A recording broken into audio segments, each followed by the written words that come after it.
খামের টিকাদান ব্যর্থতা নিয়ে যে ইউনূস সরকারের সমালোচনা করলে জামায়াত বা এনসিপি পন্থীরা একটু মন খারাপ কেন করেন, এটা আমার একটু জানতে ইচ্ছা করে।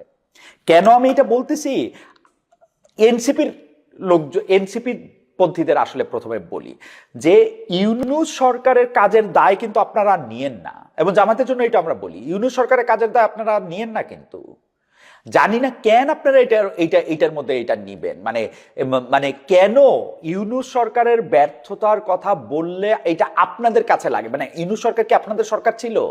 কতদিন পর্যন্ত ছিল?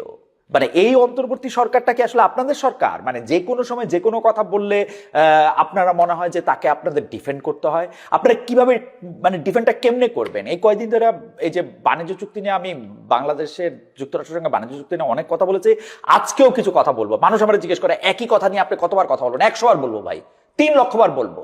এরকম একটা চুক্তি করবে 3 দিন যাওয়ার আগে, তারপর এটা নিয়ে কথা বলবো না?